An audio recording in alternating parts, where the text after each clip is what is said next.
Hello friends. आज फिर से अपन एक नेक्स्ट टॉपिक पे अपन बात कर रहे हैं फंक्शन का। इस टॉपिक का नाम है write down explicit and implicit function. Explicit and implicit function. Implicit function थोड़ा सा ध्यान दीजिए, बहुत ही आसान है, बहुत ही आसान है इम्प्लिसिट और एक्सप्लिसिट। जैसा कि एक्सप्लिसिट फंक्शन के बारे में यदि अपन बात कर रहे हैं, सपोज वैसा फंक्शन जिसमें अपन y और x को आपस में अलग करके लिख सकते हैं, इस तरह के फंक्शन को अपन एक्सप्लिसिट बोल लेंगे। जैसा सपोज दैट मैंने y इज इक्वल टू, यदि मैंने कुछ फंक्शन लिख दिया x square plus x plus 9 plus कुछ तो समथिंग इस तरह से लिख दिया, यानी कहने का मतलब कि इस फंक्शन में डायरेक्टली अपन y को x के टर्म में एक्सप्रेस कर चुके हैं। तो इस तरह के फंक्शन जो भी होगा उसको अपन क्या बोलेंगे, एक्सप्लिसिट फंक्शन बोल लेंगे। जैसा यदि आपको ऐसा लिखना होगा, एग्जांपल्स के थ्रू मैं आपको लिख रहा हूं sin x plus cos x लिख दिया, यानी कहने का मतलब कि कैसा भी हो आपको x के फॉर्मेट में लिखना है, x और y को आप सेपरेट करके लिख सकते हो, तो दिस टाइप ऑफ फंक्शन को आप एक्सप्लिसिट बोल लेंगे। सपोज दैट एक और भी मैंने लिख दिया tan इनवर्स x प्लस कितना 1 अपॉन अंडर रूट ऑफ कुछ भी लिख सकता हूं, यानी कहने का मतलब कि यहां पे y एक्सप्रेस है इन टर्म्स ऑफ x, इस तरह से अपन लिखते हैं। यानी कहने का मतलब इन जनरल में बोलूं तो ये y is equal to f of x के फॉर्मेट पे आनी चाहिए। इन जनरल बात करूं तो ये क्या आ जाएगा, y is equal to f of x। अभी मैं बात कर रहा हूं नंबर पॉइंट एक्सप्लिसिट फंक्शन के बारे में कर रहा हूं, तो लगे तो आप इसका डेफिनेशन लिख लीजिए, जो मैथमेटिकल डेफिनेशन है इसके। Write down a function in which dependent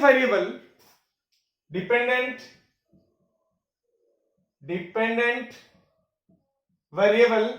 अब बात कर रहा हूं कि डिपेंडेंट वेरिएबल क्या होता है, यानी जब भी function y is equal to f of x है तो डिपेंडेंट कौन सा है, डिपेंडेंट वेरिएबल का मतलब क्या होगा, यहाँ पे y के टर्म में डिपेंडेंट है, यानी कहने का मतलब कि बाजू में लिख दीजिएगा, इसको मैंने क्या बोल दिया y, डिपेंडेंट वेरिएबल को क्या बोल रहा हूं से y can be completely expressed in terms of independent variable और independent variable को क्या लिखना है, इंडिपेंडेंट वेरिएबल, जिसको बाजू में आप लिख लीजिए वन सेकेंड ब्रैकेट में से x, इसको क्या बोल रहा हूं x बोल रहा हूं। एग्जाम्पल ऑलरेडी मैं लिख रखा हूं, आपको मैंने लिख रखा हूं,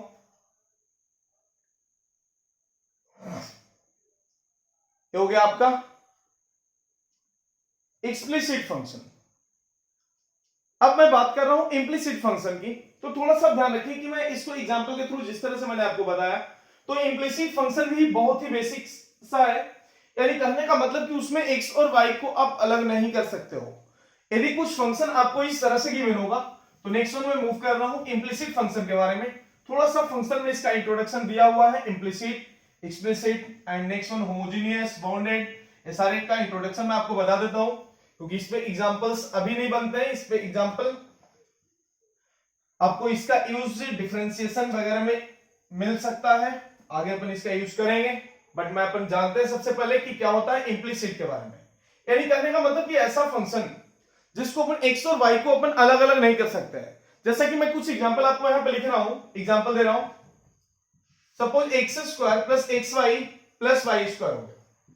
अब यहां से यदि आपको बोला जाए कि y को एक्सप्रेस करना है x के रिस्पेक्ट में, तो इट इज पॉसिबल और नॉट, आपको यदि करके देखना है तो अपन कर लेते हैं। सारे y वालों को एक तरफ ले जा रहा हूं, तो एक्स स्क्वायर इधर हो जाएगा, चाहे आप यहीं पे कर लीजिए ना, x कॉमन लेके भी लिख सकता हूं, यानी कैसे भी आप y is equal to f of x यदि आप लिखना चाहो तो ये नॉट पॉसिबल नहीं होगा। सेकेंड थिंग, और भी एग्जांपल मैं लिख रहा हूं यहां पे, यदि आपको साइन ऑफ कितना x प्लस वाई लिख दिया, मैंने sine of x plus y लिख दिया, दैट इक्वल्स टू, यदि मैंने x लिख दिया, अब यहां से आप y को अलग नहीं कर सकते हो, y is equal to this आप f ऑफ x के फॉर्मेट पे नहीं लिख सकते।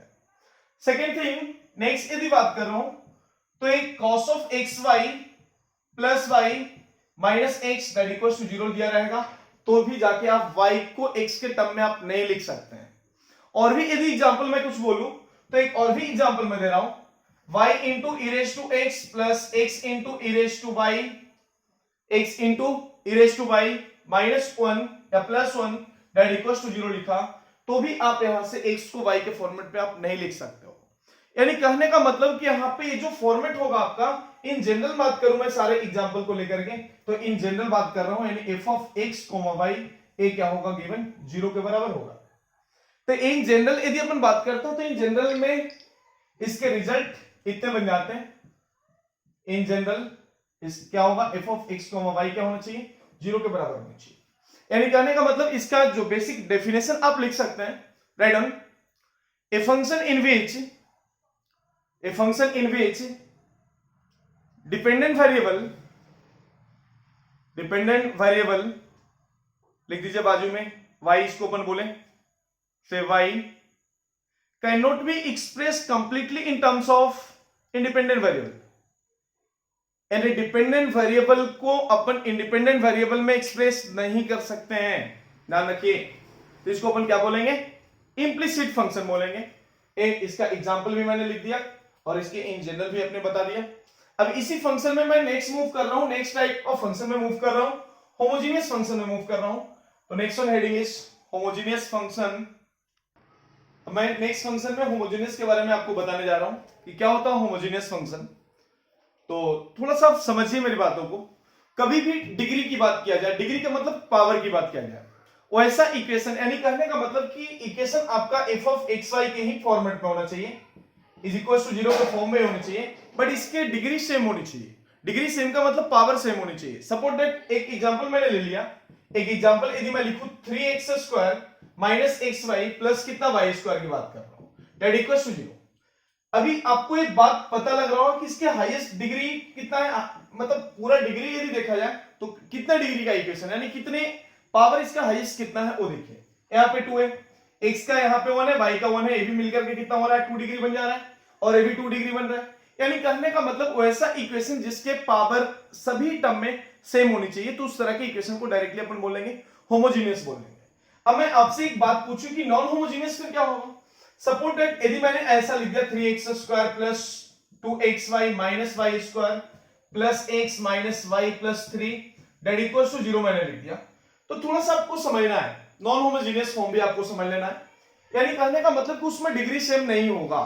यहाँ पे आपको दिख रहा है कि यहाँ डिग्री कितने हैं 2 है, ए भी कितना है 2 डिग्री का, ए भी कितना है 2 डिग्री का। तो पहले 3 टर्म मुझे ऐसा यहाँ से फील हो रहा है कि 2 डिग्री इसके कितने हैं, सेकेंड डिग्री टर्म है, सेकेंड डिग्री टर्म, यानी इसके पावर कितने 2 है, सेकेंड डिग्री टर्म है। अब यहाँ पे मुझे 2 टर्म में ऐसा लग रहा है कि 1 डिग्री टर्म है, यहाँ पे डिग्री कितना है 1 डिग्री टर्म है, फर्स्ट डिग्री टर्म है। अब एक बात समझिए कि एक हो गया आपका 2 डिग्री हो गया, एक हो गया फर्स्ट डिग्री हो गया, और यहाँ पे कोई डिग्री है नहीं, 0 डिग्री इसको अपन बोल सकते हैं क्योंकि कांस्टेंट टर्म है, कोई डिग्री नहीं है। यानी कहने का मतलब कि एक तरह के पावर इस इक्वेशन में नहीं है, जिसके वजह से इसको अपन बोल सकते हैं this is the non homogeneous equation.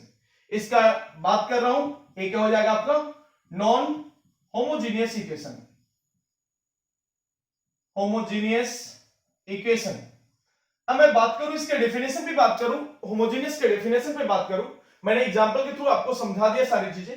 अब इसके लिए एक बेहतरीन एग्जांपल आप लिख लीजिए, right on. A function is said to be homogeneous,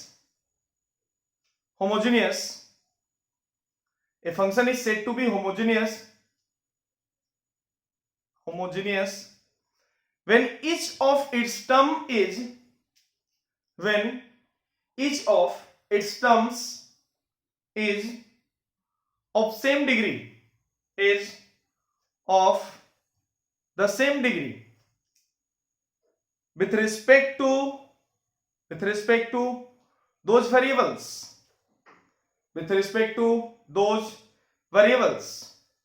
अब मैं कुछ एग्जांपल आपको बताना जा रहा हूं कि आपको थोड़ा सा कंफ्यूजन होगा कि होमोजेनियस है या नहीं है, बट क्या होगा वो रियलिटी जानिए आप इस एग्जांपल में। तो आपको मैं कुछ एग्जांपल्स में दे रहा हूं कि होमोजेनियस है या नहीं है उसके बारे में। Right an example f of xy that equals to x minus y cos x upon upon y sin x, यानी कौन सा भी एज्यूम करिए, कोई जरूरी नहीं कि साइन कॉस में ही रहेगा, मैंने तो ये फंक्शन के टाइप में लिख रहा हूं, प्लस x लिख दिया मैंने, आपको एक फंक्शन ऐसा दे दिया। अब आपको ऐसे पूछा जाएगा कि क्या है, होमोजीनियस है या नॉन होमोजीनियस है, क्या होना चाहिए। तो जैसा कि आपको यहाँ पे डिग्री दिख रहा है कि इसका डिग्री तो 1 है, नो डाउट इसके भी डिग्री क्या है, 1 है, लेकिन कॉस और साइन की कोई डिग्री नहीं होते हैं, ये तो x के वैल्यू पे चेंज होते जाएगा इसके फंक्शन, तो डायरेक्टली अपन इसको डिफाइन नहीं कर सकते कि होमोजीनियस है, तो इसको अपन बोल देंगे this is not homogeneous, non homogeneous function है। तो आप लिख दीजिए कि फंक्शन जो भी होगा नॉट होमोजीनियस, नॉन होमोजीनियस बोल सकते हैं इसको। एग्जांपल नंबर सेकंड की तरफ मूव कर रहा हूं, सेकंड की तरफ मूव कर रहा हूं, f of x y that equals to यदि x अपॉन y लिख दिया मैंने, ln of x upon y लिख दिया, x upon y ln of x upon y plus plus यहां पे x अपॉन y है तो इसको आप y अपॉन x लिख दीजिए ना, और यदि मैंने यहां पे y अपॉन x दे दिया तो भी मैंने इसको ln of x upon y लिख रहा हूं। अब आपको इसमें जस्टिफाई करना होगा कि फंक्शन कौन सा है, क्या है होमोजीनियस है या नहीं, तो देख लीजिए इसका डिग्री कहीं पे दिखिए, आप इसको क्या log y minus log x तो लिख ही सकते हैं ना, log x minus log y तो लिख ही सकते हैं ना अपन, लेकिन बात कर रहा हूं इसकी बात कर रहा हूं, तो आप देखिए ना सिंगल 1 डिग्री की टर्म है ना, तो डिग्री जब इसके सेम है तो होमोजीनियस तो नो डाउट होगा ही होमोजीनियस, तो ये क्या होगा homogeneous.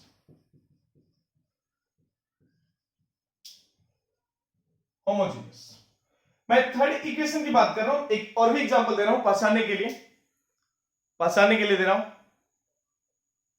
f of x y x y that equals to under root of x square minus y square plus x दे दिया।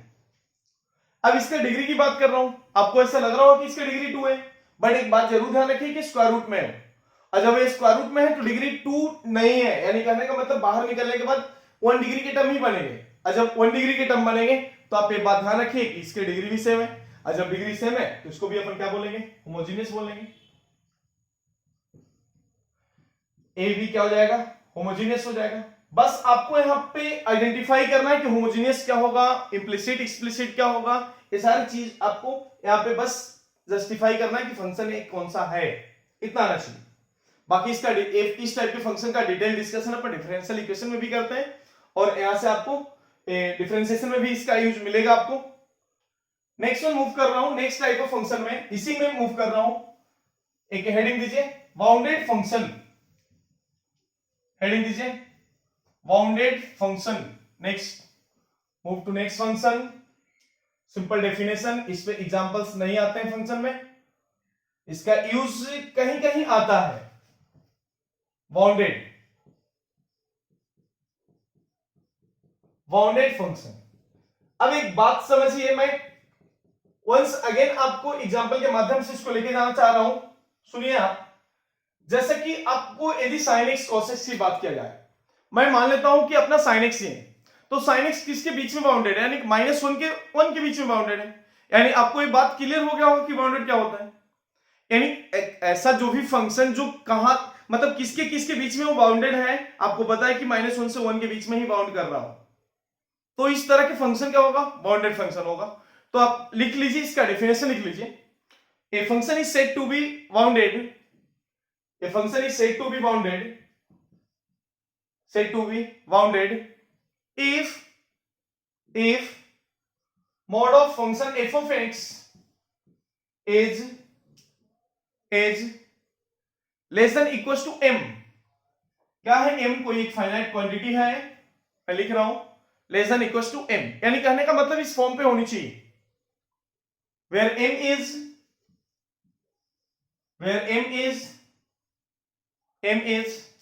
a finite quantity, m is a finite quantity। Example में आप दे सकते हैं, इसमें एग्जांपल दे सकते हैं, एग्जांपल आप लिख लीजिए कि f of x is equals to sin x is bounded in, f of x that equals to sin x is bounded in कितना -1 to 1, यानी इस फंक्शन को अपन बाउंडेड फंक्शन बोल रहे हैं। कॉस की भी बात करूं, वो भी -1 से 1 की तरफ बाउंड ही करता है, बाउंडेड फंक्शन होता है। इसका यूज हमें इनवर्स ट्रिग्नोमेट्रिक फंक्शन में इसका यूज में मिलेगा कि क्या होता है बाउंडेड फंक्शन। वंस अगेन हमें वहां पे यूज इस फंक्शन का पड़ेगा कि बाउंडेड है या नहीं है पहचानने के लिए। तब ये बाउंडेड का कंसेप्ट टिल नाउ देख लिया आपने। Now we move to next function, hyperbolic function. Heading दीजिए हाइपरबोलिक फंक्शन। बहुत जगह यूज हुआ होगा हाइपरबोलिक फंक्शन, लेकिन एक दो बार हमें मिला भी है हाइपरबोलिक फंक्शन। तब मैंने आपको बताया था कि इसका डिटेल थोड़ा सा मैं आपको फंक्शन में इसके बारे में बताऊंगा। जनरली आपको इंजीनियरिंग में भी इसके बारे में पूरा डिटेल आपको पढ़ना है। बट मैं एक बात कर रहा हूं, हाइपरबोलिक मींस व्हाट, यानी कहने का मतलब कि एज लाइक एक्सपोनेंशियल फंक्शन ही अपन इसको बोल सकते हैं। जैसा कि हाइपरबोलिक का मीनिंग क्या होगा मैं आपको लिख रहा हूं यहां पे, यानी इसको रीड क्या करेंगे सबसे पहले आप जानिए। साइन एच ऑफ एक्स यानी साइन हाइपरबोलिक ऑफ एक्स इसको अपन बोलते हैं। साइन एच ऑफ एक्स का मतलब साइन एच का मतलब साइन हाइपरबोलिक, और फंक्शन के साथ में क्या है एक्स है, तो इसको आप बोलना होगा कि sine hyperbolic function of x है। यानी नेक्स्ट आपको कहीं कहीं लिखा रहेगा कॉस एच ऑफ एक्स लिखा हो रहता है, तो बच्चे इस तरह से बोलते हैं कॉस एच एक्स दिया हुआ है, नहीं आपको रीड करना है cos h of x read करना है। यानी कॉस एच क्या है हाइपरबोलिक ऑफ कॉस, और साइन एच क्या है आपका hyperbolic of sine of x, इस तरह से गिवन है। इसका मैं कुछ information basic information as a फॉर्मूले की तरह मैं आपको दे देता हूं। तो डायरेक्टली यदि आप इसका लिख लीजिए रिजल्ट, आप डायरेक्टली मैं इसमें लिखा देता हूं जो ज्यादा यूजफुल है। Results sine h of x that equals to e raised to x minus x upon 2 and cos h of x that equals to e raised to x plus e raised to minus x upon 2। Sign पता हो गया, cos पता हो गया। अब आपको यहां से जब साइन कॉस मालूम है तो tan भी लिख सकते हैं। तो मैं एक बात कर रहा हूं, यदि tan h of x की बात कर रहा हूं तो directly sine h of x upon कितना cos h of x लिख सकते हैं। अब इसकी बात साइन h of x में क्या बन जाएगा बताइए, e raised to x minus e raised to minus x upon 2, और इसका अपॉन 2 कैंसिल हो जाएगा, नहीं लिख रहा हूं मैं, ये डायरेक्टली आपको e raised to minus x यानी tan का भी फॉर्मूला आपको निकल गया। यानी आपको ये तीन बातें इसके लिए थोड़ा सा आपको ध्यान में बैठा लेना है कि साइन h of x क्या होगा, cos h of x क्या होगा और tan h of x क्या होगा। जैसा कि हमने हाइपरबोलिक फंक्शन के बारे में देख लिया, अब मैं इसके ग्राफ पे आ रहा हूं। तो बिल्कुल भी आपको ग्राफ शॉर्ट फॉर्म में आपको समझना है, क्योंकि आपको ये सिलेबस से बाहर है, बट थोड़ा सा आपको इसके बारे में जान लेना है। जब हाइपरबोलिक फंक्शन के बारे में अपन जान रहे हैं तो अच्छे तरीके से अपन जान लेंगे इसको अपन, कि कभी भी साइन एच ऑफ एक्स का ग्राफ आपको बनाना होगा तो इस एक्सिस पे आप ध्यान रखिए कि इस तरह से इसके ग्राफ बन जाते हैं। ग्राफ बनाने का भी टेक्निक आपको बताऊंगा। साइन एच ऑफ एक्स है, एक्स का वैल्यू बदलते जाइए, वाई का वैल्यू में क्या इफेक्ट आएगा, जो कि मैं अभी एक एग्जांपल के थ्रू मैं आपको बताने जा रहा हूं कि साइन एच ऑफ एक्स का वैल्यू कैसे निकालते हैं। Suppose that sine h of 0 निकालना हो, साइन एच ऑफ 1 निकालना होगा, तो आप डायरेक्टली यहां से निकाल सकते हैं साइन एच ऑफ 1 कितना आएगा, साइन एच ऑफ 2 कितना आएगा। कैसे निकालेंगे मैं आपको इस ग्राफ के बाद मैं आपको बताने जा रहा हूं। वैसा ही आपको cos h of x की ग्राफ आपको दिख रहा है कि आपको दिख रहा है कि x एक्सिस से ऊपर है, इसका मूवमेंट इस तरह से है cos h of x का ग्राफ, और tan h of x का भी ग्राफ आपको दिख रहा है कि x और y एक्सिस पर जिस तरह से, यानी कहने का मतलब कि जिस तरह से आपने ग्राफ tan वाला देखा था उसको मैंने सीधा उल्टा करके इस तरह से बना हुआ है ग्राफ। बस याद करने का टेक्निक है, इसका रीजन मैं नहीं बता रहा हूं, रीजन क्यों बना आखिर क्या है इसका मतलब, ग्राफ इस तरह से कैसे डिजाइन हुआ, जिसको मैं आपको मैं बताना चाह रहा हूं, थोड़ा सा समझ लीजिए। जैसा कि नंबर 1 ग्राफ के बारे में मैं आपको बताना चाह रहा हूं, सुन लीजिए, बाकी सिमिलर तरीके से आप बना सकते हैं। सपोज दैट मुझे यहां से मैं कुछ एग्जांपल भी आपको यहां से लिख रहा हूं कि कैसे फाइंड करेंगे। साइन h ऑफ 0 मुझे निकालना है। अभी मैंने आपको पहले ही इससे पहले मैंने आपको साइन h ऑफ x का वैल्यू और फॉर्मूले मैंने लिख के दिए आपको। साइन h ऑफ x का फॉर्मूला जो आपके सामने था, तो मैं यहां पे लिख रहा हूं, रिजल्ट क्या था साइन h ऑफ x का, मैं इसको भी मिटा रहा हूं, आप देखिए किस तरह से मूव करेगा। That equals to e raised to x plus e raised to minus x upon कितना 2। इसके लिए सॉरी, इसमें माइनस था अपना साइन h ऑफ x में, cos में प्लस था। मैंने इतना लिख दिया। अब एक बात समझिए, यदि आपको यहाँ पे साइन h ऑफ 0 की बात करना होगा, 0 x का वैल्यू 0 रखना हो, तो अभी x के जगह पे यहाँ पे 0 रखना है। तो जब मैं 0 रखा तो e raise to 0 minus e raise to minus 0 upon कितना 2, e रेज टू 0 का वैल्यू कितना होगा 1, तो 1 माइनस 1 कितना आ जाएगा अपॉन 2, रिजल्ट विल बी 0। यानी x का वैल्यू 0 पे y भी 0 होगा इसमें, जो कि आपको पता है कि इसके ग्राफ अभी आपने देखा वो पासिंग थ्रू ओरिजिन था। Next move to sine h of 1 की बात कर रहा हूं, तो देखता हूं x के जगह 1 रख लेता हूं। तो यदि मैंने x के जगह 1 रख लिया तो e minus e raise to कितना माइनस 1 अपॉन कितना 2 बन जाएगा। ऐसा मैंने लिख दिया x के जगह 1 रख के। अब इसको यदि मैं सोल्व कर रहा हूं तो e माइनस 1 अपॉन e बन जाएगा, e raise to minus 1 upon कितना है 2 है, जो कि मैंने दे दिया। अब आप मुझे बताइए e का वैल्यू कितना होगा, e स्क्वायर माइनस 1 अपॉन कितना हो जाएगा 2e बन जाएगा। अब e का जो बेसिक मीनिंग और e का जो बेसिक वैल्यू होता है 2.7 समथिंग अपन जब लेते हैं, तो इसको यदि अपन सोल्व करेंगे तो डायरेक्टली 1 पे इसके वैल्यू कहां सडनली मूव कर रहा है, ऐसा 2 पे जाएंगे और भी मूव करेगा ऐसा। यानी कहने का मतलब कि जैसे ही जाएंगे तो आपको एक बात समझ में आएगा कि ग्राफ इस तरह से मूव कर रहा है, और जब ये नेगेटिव वाले रीजन में आएंगे तो ग्राफ इस तरह से मूव कर रहा है। इसका ही रीजन की वजह से ग्राफ का स्ट्रक्चर उस तरह से बना था। सिमिलर स्ट्रक्चर आपको देखना है तो कॉस के साथ भी यही है और tan के साथ भी यही है। तो ये बेसिक जो रूल्स हैं वो मैंने आपको बता दिया कि ग्राफ कैसे ड्रॉ किए जाते हैं, इसके बेसिक थीम आपको बताया मैंने ग्राफ के बारे में। अब वी मूव टू नेक्स्ट। अब मैंने कुछ आइडेंटिटीज इसके लिख रखे हैं हाइपरबोलिक फंक्शन के। जैसा आप वहां पे cos इन ट्रिग्नोमेट्रिक आपने देखा होगा कि cos square theta plus sin square theta 1, but यहाँ पे प्लस के जगह पे मैंने माइनस लिख करके हाइपरबोलिक में इसका वैल्यू 1 के बराबर हो जाता है, जो कि रिजल्ट कुछ रिजल्ट इसके हैं आपको समझने लायक है, डायरेक्टली इसका यूज आप कर सकते हैं। जैसे cos h square of x plus sin h square of x का वैल्यू कितना है cos h ऑफ 2x। आप ट्रिग्नोमेट्रिक से यदि मैं कोरिलेट इसको करूं, आपको पता है कि cos square theta minus sin square theta that equals to cos 2 theta formula निकलता है। अब इसको यदि cos 2 थीटा का cos h ऑफ 2x का वैल्यू लिखना होगा तो आप लिख सकते हो। इसको cos h स्क्वायर x का वैल्यू यदि लिखना होगा तो मैं लिख के इसको प्लस इधर कर दूंगा, इसके जगह पर रख के बाकी भी फॉर्मूले इसके लिए बन जाएंगे। अब इस तरह के बहुत सारे फॉर्मूला, इसमें कोई नो चेंज, कोई चेंज नहीं है। जैसा आपका ट्रिग्नोमेट्रिक में था वैसा ही इसमें भी है, कोई दिक्कत नहीं। और इसमें भी आपको देखिए प्लस माइनस की जगह पे प्लस हो गया। अब कहां पे sin 3x का फॉर्मूला की जब मैं बात करूं तो क्या होगा 3 sin x minus 4 sin cube x होगा, बट यहाँ पे बीच में प्लस है, यानी माइनस को जनरली से प्लस से डिनोट कर लिया है, तो ये बना दिया sin h ऑफ 3x का फॉर्मूला। और बाकी भी इस तरह से आपको एक बार रीड कर लीजिए इस फॉर्मूले को, जहां पे जिसका जरूरत पड़े वहां पे आप जनरली इसका यूज कर सकते हैं। जनरली हाइपरबोलिक फंक्शन का जनरली आपको यूज डिफरेंशिएशन में ज्यादा मिलेगा। इसका डेरिवेटिव कैसे निकालते हैं सारी चीजें आपको डिफरेंशिएशन में सीखना है। वंस अगेन वहां भी फॉर्मूला आपको मिलेगा, ये आपको बेसिक्स बातें आपको ध्यान रखना है। और कुछ यहाँ पे मैं आपको कुछ यहाँ से इंपॉर्टेंट रिजल्ट आपको मैं लिख के दिया हूँ हाइपरबोलिक फंक्शन पे, तो थोड़ा सा इस पे आपको गौर करना ज्यादा है। जैसा sin h ऑफ ix की value i times of sin x लिख सकते हैं, बट i आपको पता है क्या है, आयोटा कॉम्प्लेक्स नंबर का। नेक्स्ट कितना cos h ऑफ ix की बात है that is equal to cos x होगा।